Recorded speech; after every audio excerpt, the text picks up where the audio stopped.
the scheduled like round of 4, or not round of 4, but rather GSL style groups. There we go. Scheduled broadcasts are almost always better for, well, the casters, the players, and the audience. You actually know what you're getting.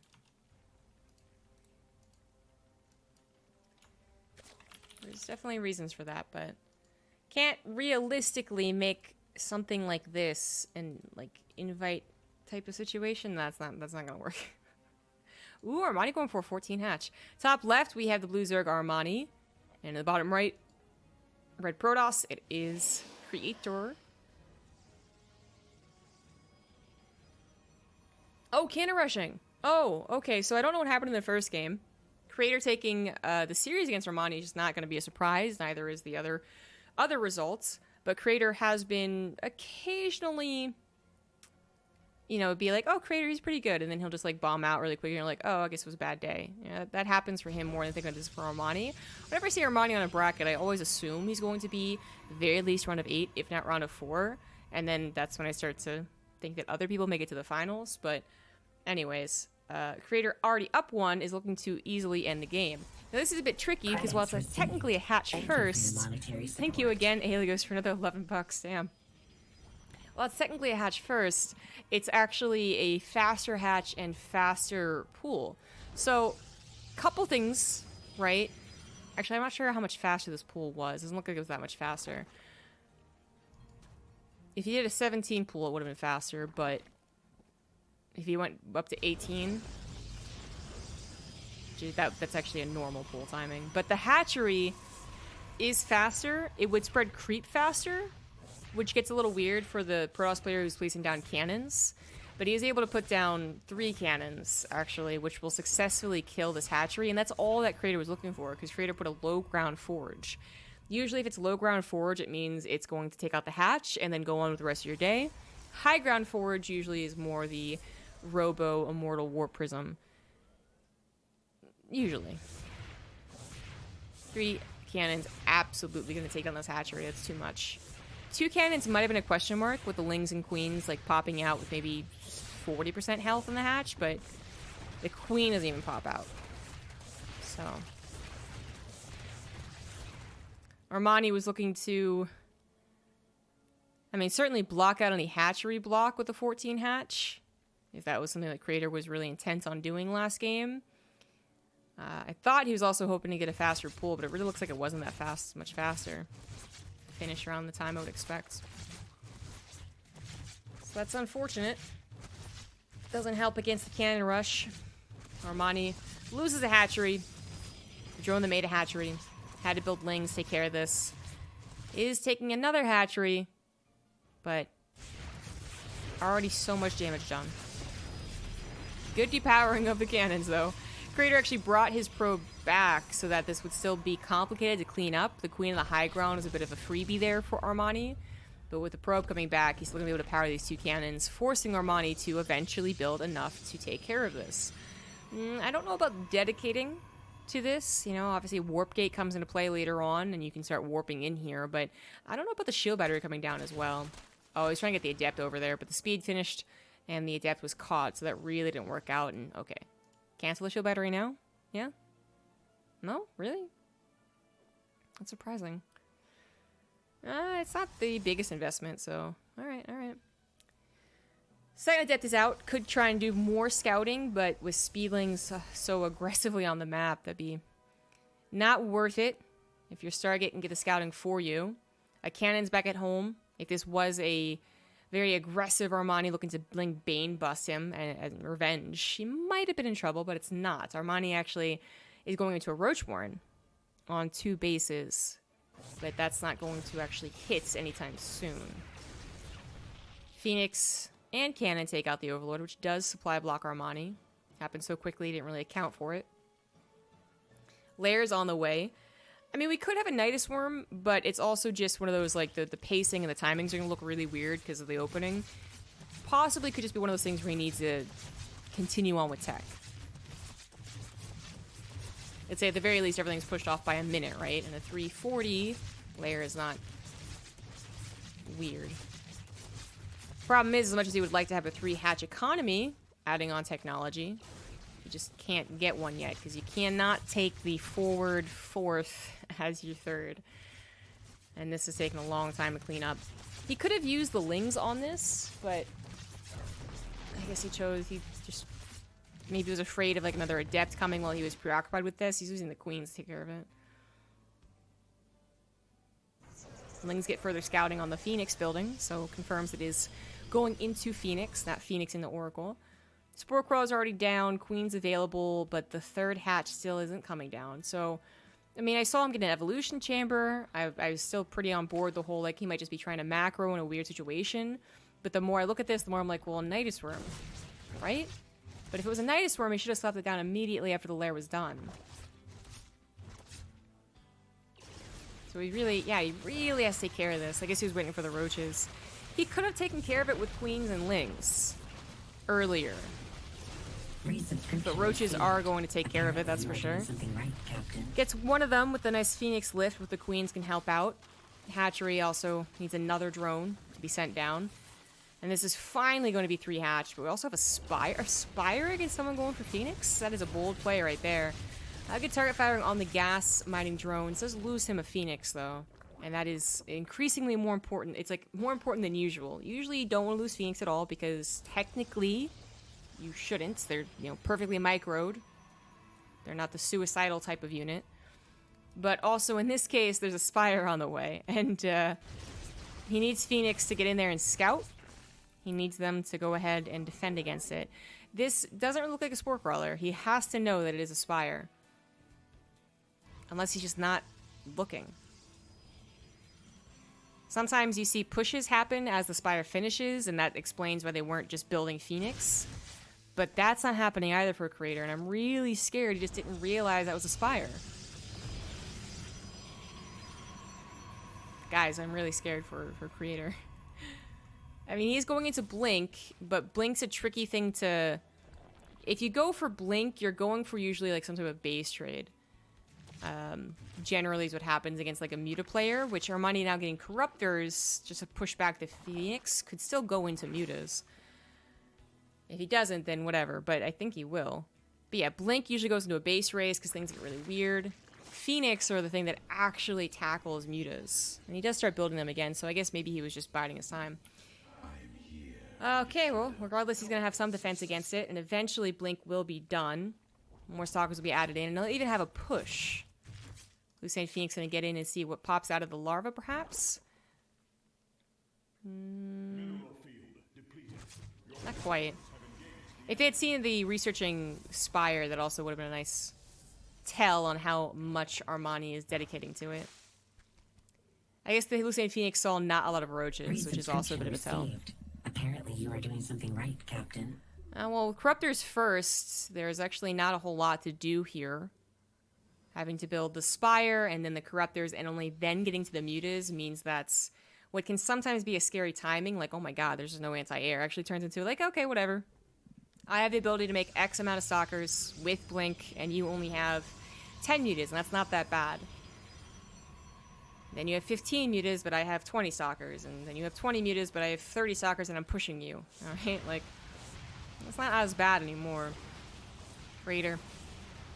Reading into the timing very well. Defends against this pretty easily. Takes out a couple of the units. Is on his way to +2. The Mutas are getting their +1, and Lings on the ground are getting +2, so really dedicating to this style of play. 1 or 2 more Phoenix were made, but he's really not going for that defense. With the upgrade as well from the Fleet Beacon, they can also try and... They will take on Muta Corruptor. It's a bit tricky, you still have to try and micro around the Corruptors, but that is possible because the Corruptors are just so slightly slower. But, as I was saying earlier, with the Blink Stalker, there's an increasing chance that it's going to turn into a base race, that eventually you'll push, and the Zerg player will decide either to try and tackle your push with the Ling Baneling Muta comp that they can get, or just go, I can't deal with that, and let me base race. Just a little more difficult to do against Phoenix with range. Certainly guarding this +2 is important. Usually probes are what you would look for as the Muta player, but getting a forge would be really, really nice. Armani actually moving in. This is not the entire army. If he thinks it's the entire army, he is wrong. Creator's army is actually pretty good. I don't know about this. Guardian Shield popped on the left side. Phoenix do go down to the Corruptors, but the Stalkers are getting taken care of with the help of the Lings. That's only the right side Stalkers. Left side Stalkers finally blink forward to start tackling the Muta and Corruptor. Get a couple again there. So in total, what was lost? I think maybe 4 or 5 Mutas. One Corruptor. For, you know what, 10 Stalkers? I guess isn't really that bad. I'm actually trying to think more and more if that was an okay trade or not. 8 probes also go down for the 5 drones over here to a couple of adepts. I guess that ended up actually being a better trade than I expected. With Armani's, with Creator's other half of his army being involved pretty quickly, I really thought that was going to go better for him, but turns out those Stalkers getting pounced on by the Lings. I guess he should have just blinked them left to coordinate with the rest of his army instead of being split as he was. Thank you very much, Montyun, for the 17-month resub, as well as for the $80. Damn, man. Thank you very much. And then 47 is with the 42 months. Greetings from Stupid O'Clock. It is pretty early. Oh, good lord. That was a pretty good storm. Okay, that killed that many more mutas. A couple more mutas did go down. But as you can see, not getting quite all of them, despite getting them in very low into the red. Creator's going to calmly move on to a 4th base. Sometimes you see an engagement like the last one we saw, and it's like a 30 supply difference, and you're like, that's not too bad. But then it quickly jumps up to a 70 supply difference, and you're like, oh god, the Protoss is dead. But this is still not that bad. 30 supply difference, definitely workable, but Armani is continuing to take the map, take bases. You know, I mentioned Banelings earlier, but he didn't actually have a Baneling nest. He will be adding on Banelings. And also increasing that Muta count, which... Yeah, there's no... That was a good blink forward. Killed a lot of Mutas. There's no, I say these Mutas cannot do damage anymore button here for Creator. He will always be forced to split his army. He will always be forced to stay at home, basically. The longer he stays at home, the more he has to stay at home. Or just say, screw it to the entire game and move across the map. But as soon as you say screw it, you're probably already dead. Screw it, let's just attack actually is usually not that great of a strategy. Usually. DTs are a good option. The Dark Shrine to try and put some pressure on your opponent, to get those mutas to come back. Hell, even a Warp Prism just to have the mutas chase it can sometimes be really, really worth it. But I feel like, even though Creator didn't get bopped to mutas, you know, in the beginning, I feel like the thing happens. The muta player got to that amount of mutas that you just can't beat, just because, you know, maybe with Storm Archon, absolutely you can beat, like, head-on, of course. But more so, like, you can't decide how to play this game. Either you keep on bleeding probes, or you eventually push. Not too many games I see like this that the Protoss actually ends up winning. But Creator's certainly not dead yet. It's just I'm seeing into the future. With Banelings being added on, it's no longer just about the mutas either. With +2 melee, actually, it was never just about the mutas. Those Lings are very important. But especially now with as many Banelings as you could get, Armani's also adding on a hive and a lurker den and even upgrading his missile. So he's really looking to get into some lurkers. Creator just has to hope that he can max out. But then when he maxes out, how does he take care of the mutas countering him? A couple really nasty storms take away a lot of the health of the mutas, but they just don't die. 12 probes go down. 8 drones to some harassments, but the Banelings roll in, hoping to catch Creator off guard. It does a little bit. Some last-second emergency splitting in storms there from Creator. But Armani also has, like, he has control of the map. He can continue doing this all he wants. And Creator's kind of assumed that he could go ahead and re-max at any given time. As Armani's on 80 workers, 5 bases, he will soon accrue quite a bank. Gonna dedicate to this push. Storms having to be used on everything. Lings, Banelings, and mutas. Once again, the muta's getting quite low, but not dying. A count of 24. Plus they have at least that +1 upgrade. +2 did finish, okay.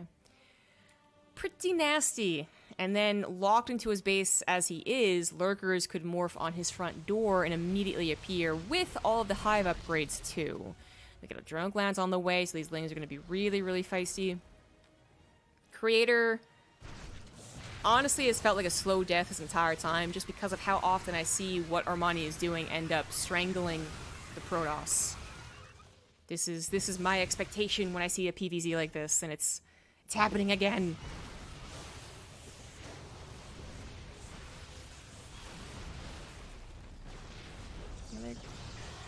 Couple probes dead. Almost not even worth discussing. We assume most of the mutas will leave, and even if they don't, we assume that Armani will replace them with lurkers, giving Creator another challenge. He's got no immortals. Well, he's got one immortal, my bad. He doesn't have that many immortals, so a concave of Archon charge lot still does well against the lurkers, but you also usually expect to have some immortals in there. They really pack a punch. They actually kill the lurker really quickly, and they can survive that first shot no problem because of the the barrier they have. But that's not the composition that Creator has here. It's been all about defending against those mutas. Now at this point, he's killed enough mutas to be able to tell that they're not being rebuilt, right? A flock of mutas now down by 9. Looks significantly different, so he's like, okay, they're not being rebuilt. What does that mean? He could be thinking Brood Lords, but we know that it's lurkers. But the whole point is that Creator doesn't really know anything. I mean, he can barely even try and keep sentries alive from hallucinations. The Observer getting across the map could maybe happen. It is unlikely. It actually gets just a little bit out on the map, enough to tell him, oh god, lurkers are on my front door. And by the way, it's like the only observer he has. So that's another problem with lurkers, isn't it? The cannon goes down, no detection that I can see. The observer is brought back. The mutas were forced away, but some of them are still alive. Sockers could try and go for a surround on this army, but both upgrades with lurker just finished. Speed and range. So this is the F it. I'm going to try and win here. I don't know if it's going to work out. Does find one lurker. Oh, just barely doesn't find that lurker. Stalkers going forward so they can't blink out of all the surrounds of the Lings. They're pretty damn well upgraded. Archons are supposed to be there to help out, so they were not. And Armani is absolutely going to take this game. Apparently you are doing something right, Captain. Adrenal gland Lings against Archons, even making the Archons look a little weak. Just not enough units. Give me 10 more Archons and we're still talking about a game. GG. The slow and painful death. We called it. Thank you, Old Abysmillard, for the gifted sub.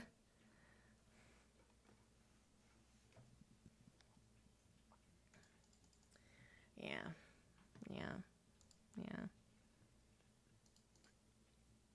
I mean, it does happen that way, as far as I've seen, so it might be like, okay, well, wasn't everyone do it if it's so powerful? It's powerful when it's allowed to get to a certain point. The problem is, most PvZs don't get to that point. Oops, excuse me. Thought I was going to cough, but I wasn't. Just kidding. So yeah, you usually see the Spire come down at a point where the Protoss is like ready to push and threaten you, so you have to choose between building a Spire and building a lot of Roaches. It comes down at a time we've already dedicated a lot to Roaches. We see a transfer into like 10 mutas a bit later on. In that game, we saw Armani actually take a bunch of damage to a cannon rush. Don't forget how that game started. He had a very awkward situation where he went for this surprising choice. Got cannon rushed, later third, so obviously not a lot of gas being taken here. And then it got scouted super early. He went for a Spire against a Phoenix player, and the Phoenix player also got the scout. And he still made that, where he still got to that point where, yeah, honestly, I still think their Protoss really struggle. That's 14 hatch coming down again. I guess just a Armani thing. Top left is Armani. Bottom right we have Creator. But yeah, it's just long time ago, 10 years ago, Protoss were like, wow, mutas are really good. Can we get something here? And Blizzard was like, okay. Here. Have Graviton... No. Wait. No, hold on. Anion Pulse Crystals. There we go. Have that. Here you go. It's our gift to you. And Protoss players were like, wow, thanks. Gee, golly, mister. And then they still got bopped by mutas, even at Heart of the Swarm. They were given that gift 10 years ago in the beginning of Wings of Liberty, and they still got a whole expansion where mass muta was very frustrating. Anywho. And they don't really use it that much anymore in Legacy of the Void because mass muta is usually really a problem. But honestly, even when it is a problem, sometimes it doesn't look like that great of an upgrade. And Protoss players are still stuck being like, well, when I get to this point, what do I do, Blizzard? And Blizzard's like, I don't know, I guess you just die. I guess you just kind of die. Sorry, buddy. The old don't let them get there suggestion, right? Strategy. Guys, how do I beat mech Terran? Don't let them mech. Yeah, alright. Yeah, I guess that's true.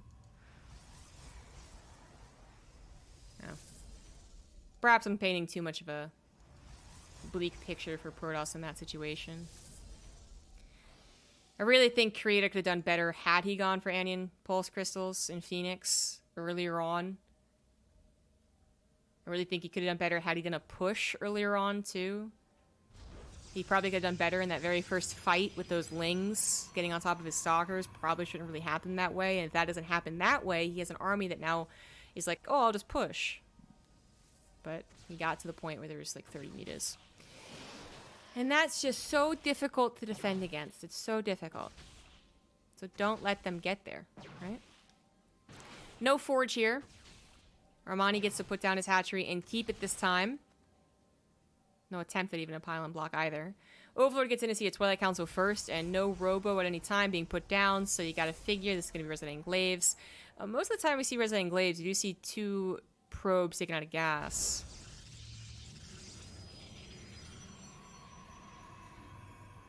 Maybe a slightly different build? Takes 1 I guess. Anyways, Robo coming down with the Warp Prism. I think we know what we should expect here. 4 gateways as well. And Armani also might already know what to expect. Get supply blocked. Maybe intentionally.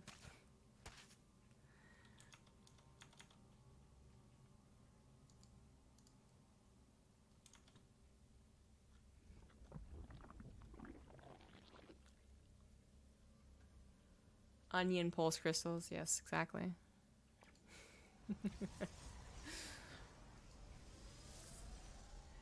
Alright, that is 4 gateways total, right? Okay. This is the hot build, guys. It's the hot one. He did take another one out of gas eventually. Pretty sure it happens earlier, though. In the builds we were seeing for TSL, builds we see from Zest. I don't do the build, so I'm not particularly keen on that timing, but I'm sure Creator is. He's a good player. So the point is, regardless of how you get there, you get to a War Prism, you get to some Adepts, you can go ahead and just mass Adepts at the front of their base and constantly threaten. It also gives you a lot of flexibility. You can go Adepts here or there, or halfsies here and there, or thirds in every single base. You can bring the War Prism in the main base or keep it out the third. It's like, it's a lot of potential that the Zerg has to take seriously, no matter where you are. We saw it do really well in TSL, and we also saw it get bopped. So it's not the perfect build, but it is a tricky one.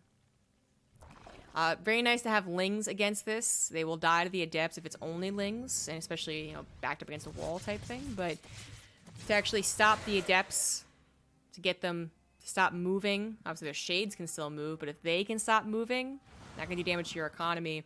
And the Roaches that are now popping here for Armani can actually do their damage as opposed to, you know, Crab walking around and being like, no, wait, let me catch you up. Stop it. But it takes a bit of effort to prepare for this. This is not something that you know is coming, and thus you deal with it with as little as possible. Now, you really got to commit to the defense as well. So as you can see, Armani taking this very seriously, but not going for an all-in or anything like that, although I guess he could go across the map if he wanted. He is down in workers just by defending against this. And, I mean, it's still a case where the technology of Creator has been pushed off here. He doesn't have any upgrades. He only has so many immortals, although that count will grow pretty steadily. But he forced Armani to defend without even really ending up doing anything. And he still has a pretty good probe count. Now that Armani realizes the Adepts are really coming back home, he's now busting out the drones like there's no tomorrow. But for a while, Creator had the upgrade lead. And there's still further damage potential with the War Prism and the Adepts. But so far, Armani's on top of it. Lair finishes up, Roach speed on the way. Gonna make it a little bit easier for Roaches to respond. These Adepts also keeping tabs on what the army is that's responding. If it's just Lings, I think you got to be a little bit worried. Or if it's just Roach, you got to be a little bit worried. Hello, Lings. But if it's either one, it means it's not a big all-in that's about to hit your front door. So in this case, a Sentry guarding a wall really nicely. Creator is going to go into Blink once again, and he has up the Immortal count, about to get to 2. You know, say that upgrade's pretty late, but it's not like Armani has an upgrade. So there's a +1 melee and goes into a Baneling Nest. So Ling, Baneling, Ravager. Armani on a more comfortable drone count, also grabbing a 4th base. Still gonna have to wait for his difficult hooks to feel confident about pushing. But defensively, he should be okay. And that Creator is really prepared to do a push soon. He's still got to wait for +1 Blink and a couple of Archons being added in.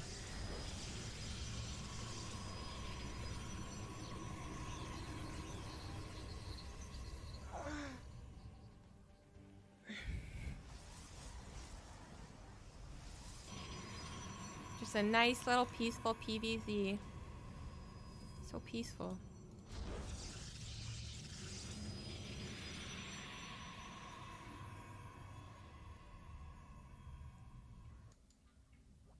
Well, you can't do anything about that War Prism, can you? Creator gonna add in Storm immediately. So not even really into the Archons. Not gonna do a push then. He's gonna play defensive and wait for Armani to come to him.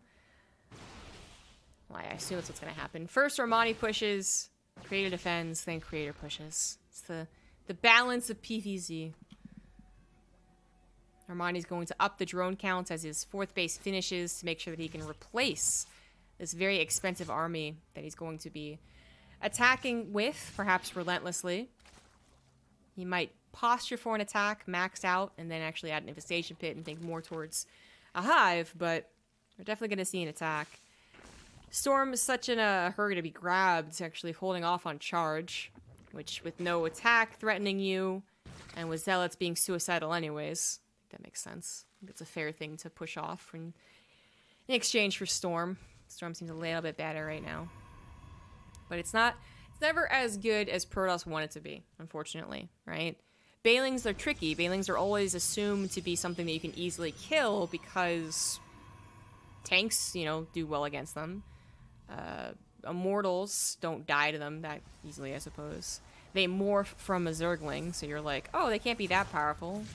They have to be light, right? They have to have, like, low HP. Nah, actually, they're not light. They will roll through a storm. That's what I'm getting at. And that's just very frustrating for a Protoss player. Who, you know, is like, oh, storms, easy counter. Like, I got this. And then their storms don't kill them, and instead the storms die. Because it is incredibly difficult to keep these High Templars alive. They're slow. They're not...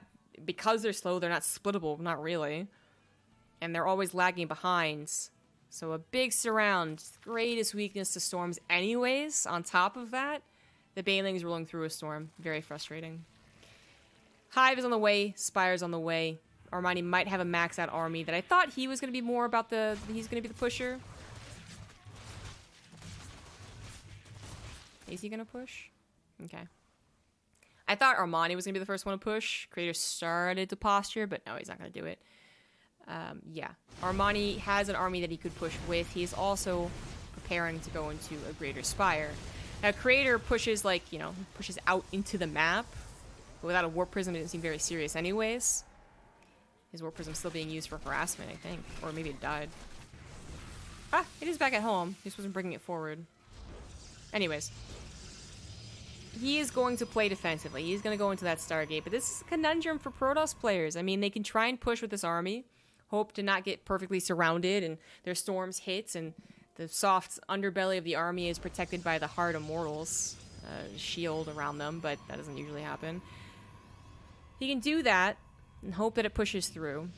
Or he can try and play defensive and get to his own Stargate to combat what is sure to be Broodlords. Doesn't even scout it, he just knows. Well, problem is, late game Zerg is, shall we say, tricky.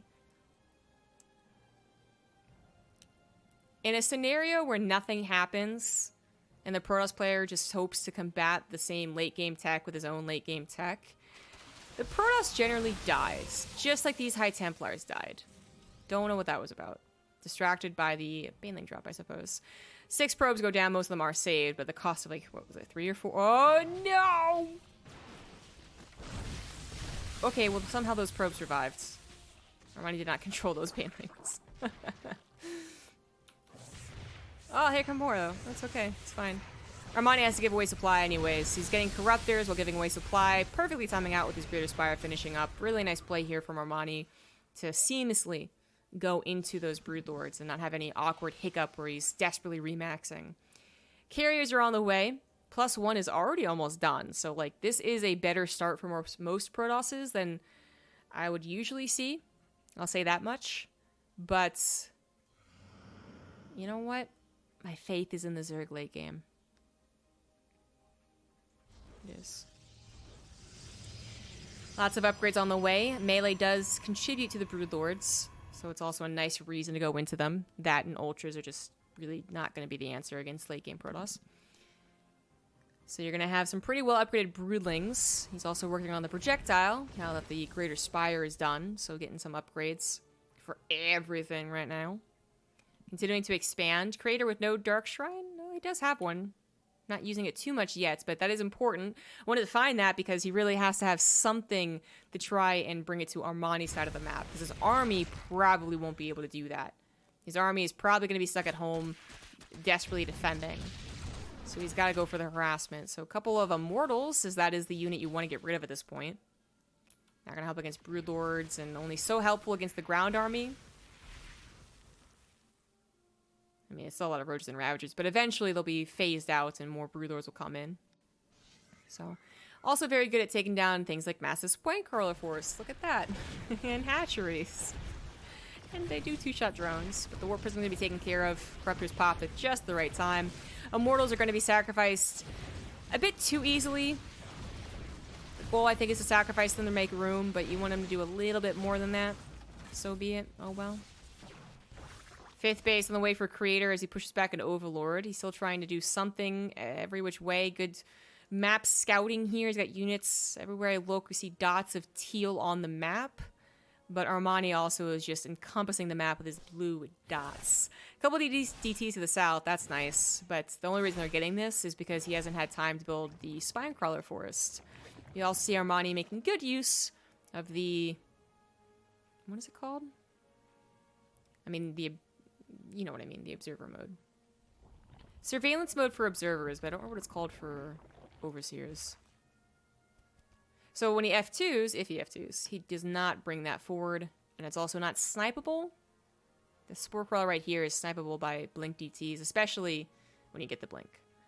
But anyways. Creator thinks he can push. He does have a decent army. Archon, Carrier, Mothership, Storms. Problem is, Armani... starting the fight, looking like it's not that much, Broodlords and Corruptors, has not brought the rest of his army together yet.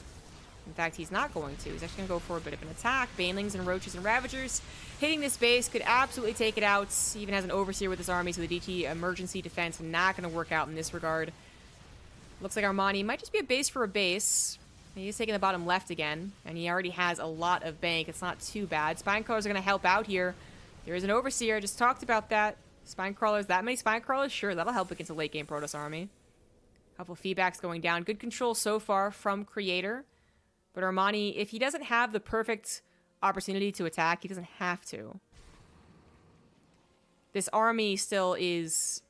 It's going to survive a couple of storms. So even if you dip in with the Corruptors, it still could be okay. And it's not going to have to be replaced, so even if you get the economy... the game continues on, doesn't it? It's like Creator killed 2 hatcheries, and he's like, yeah, it's good, right? Nah, not at this type of game. That's actually often nothing. So, got a little bit more. Unfortunately, it's not quite true for the flip side. Armani killing a Nexus is actually a huge deal. As even though they both are close to max, and they both will start building a bank, we are talking about free units versus not free units. Even the interceptors aren't free. Broodlords, the more Broodlords added in, The more Vipers added in, they don't die to feedback anymore, so it's just energy being lost. The more that army doesn't need a strong economy behind it. But certainly, Creator is showing us how you can take advantage of such an army. He is just bopping around the map, not being caught by this army or the ground army either. So he's taking out the hatcheries when he can, and it's certainly better than not doing anything at all. But lol, good recall. Not quite enough corruptors to tear it down in time. But let's be real, doesn't matter. Let's just be real for a second. If the mothership survives, does it matter? It means we don't get to laugh and say 400, 400, but I mean, I don't think you see a corrupt mothership not go down and go, oh, gasp, I need more corruptors. Like, no, you're not going to determine your corruptor count based off of that. You're going to determine your corruptor count based off of, do I have enough to kill all the rest of the carriers? A couple of immortals get dropped into the natural and do a decent job tearing up the drone counts. Army once again positioning to take out another base. And Armani not going to easily grab this bottom left as Zealots are going to guard against a drone. Armani really needs more time to build the Spinecrawler forest at these other bases, if he hopes to keep them alive. For now, it's not the biggest deal that they're dying. But if you were to take a bad fight, 2 bad fights, I guess, then it could be a bigger problem. That mothership should absolutely die. She's already weak. Time warp's not terrible. It just doesn't usually help. Flux Veins on the way alongside all those upgrades. 333 on the way for the Protoss. Sounds fantastic. You know what else is fantastic? Abducts. Unfortunately, those High Templars, although they were available, we're not getting the feedbacks. And only a single storm weakening those Broodlords. Creator, good positioning. Good roaming around the map, has now found the entire Zerg army. And is dying to it a little bit dying to it. You're a little bit dying. Cannon defensively is going to work out well. Quicker reinforcements of the carriers too. Armani's not going to dive unnecessarily. But he will need to think about that other base soon. Just in case he's out, I honestly want to say. I expect the army of Armani to do better. So I'm not worried about his lack of hatcheries. But Starcraft is a game of economy. Even if you have a couple of free units here and there. And if you do want the security of another hatchery. That'll really secure him. Well, Baneling's rolling into cannons. It's effective enough, opening up a possible engagement from the air army now that the cannons and shield batteries are down. Banelings can be replaced if that is his choice, or mix them up with the more Broodlords and Vipers.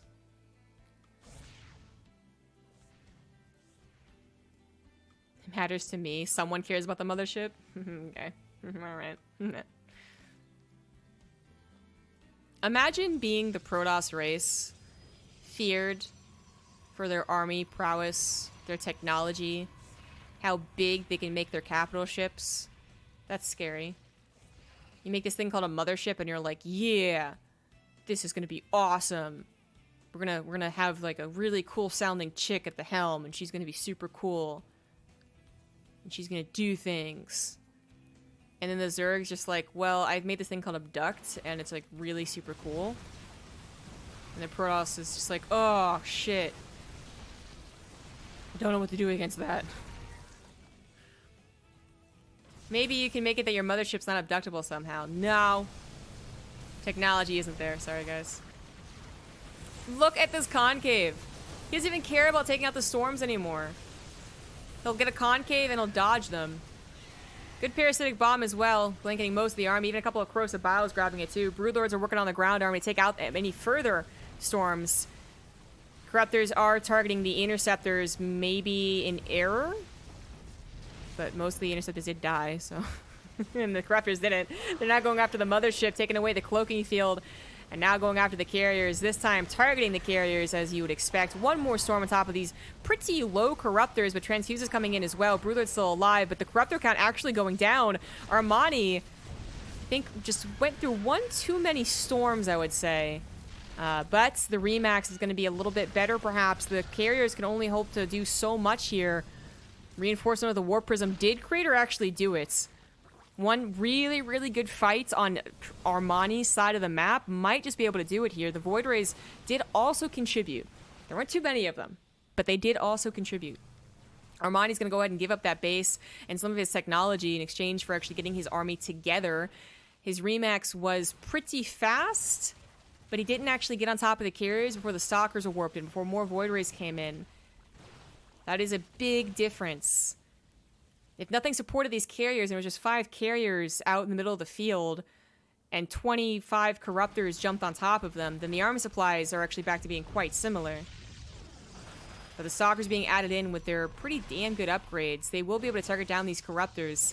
Creator also did successfully get a 5th base this entire time, so he has been mining as well, whereas Armani, well, he just lost a base, and this one has only been mining for a little bit of time. He does find 2 carriers, the second one to go down. Warp Prism, recall the carriers means they're actually just targetable now, so I'm not sure about that one. But the Archon, ooh, the Archon splash, getting something good on those Corruptors. So many of them very, very weak. Stalkers are going to blink forward to try and continue to chase. Void Rays with their Flux Veins can try and chase as well, so they have to be, it's a decision you have to make. Either try to continue running away or target fire those Void Rays. You're going to try and target fire them, but under the prismatic alignment, that was quite painful. The ground army of Armani also trying to come in, and Armani is not going to win this game. He could have tried taking that engagement, the game-deciding engagement, slower and with more correct footing there, reinforced as the engagement continued at the sacrifice of his base, but still, he would have his army. Instead, he dived through a lot of storms, a lot of Archon splash. And now, Creator, he was the one that comfortably remaxed. Armani remaxed nothing but Corruptors that have mostly died at this point. Creator did it, man. I don't anticipate it, but he did it. Armani doesn't want to give up. Because damn it, I was supposed to win that one. He was in a really good position. But Creator is gonna win! Not even relying on the air army anymore. GG. Well played.